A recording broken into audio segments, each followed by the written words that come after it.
ஸ்க்ரீனில் தளபதின்னு வரதை பார்க்க இதுக்கப்புறம் சான்ஸ் இருக்காதுன்னு இப்போ தான் புரியுது. ஹீரோஸ் மாறுவாங்க, ஆனால் நம்ம சைல்ட்ஹுட் மெமரிஸ் என்றைக்குமே மாறுறது. ஸ்கூல் டைமில் விஜயனா படம் ரிலீஸ்னால் எக்ஸாம், மார்க் ஷீட்ஸ் எல்லாமே மறந்துடும். விஜயனா வேறு திட்டினாங்கன்னா சட்டையை கிழிச்சிட்டு சண்டைக்கு போன காலம் அதெல்லாம். இப்படி வளர்ந்த நமக்கு அவர் வாயில இது கடைசி படம்னு சொல்கிறது ஏற்றுக்கவே முடியல. அவர் வெறும் ஒரு ஆக்டர் மட்டும் இல்லை, நம்மளோட கோபம், சோகம், சந்தோஷம், காதல், ஸ்க்ரீனில் இருந்து லைஃப்க்கு வந்து ஒரு இன்ஃப்ளூயன்ஸ். நம்ம எல்லாருக்குமே அழுகாத குரம் மட்டும்தான். படத்தோட எண்டிங்னு நம்ம சொல்லிட முடியாது.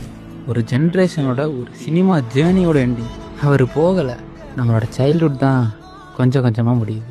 ஆக்டர்ஸ் வருவாங்க போவாங்க, ஆனால் ஒருத்தர் நம்ம லைஃபோட ஒரு பார்ட்டாகவே இருந்துட்டு இப்போ டக்குன்னு விட்டுட்டு போகிறேன்னு சொல்கிறது கொஞ்சம் ரொம்பவே கஷ்டமாக தான் இருக்குது. இப்போ மட்டும் இல்லைண்ணா, எப்போவுமே we love you for ever.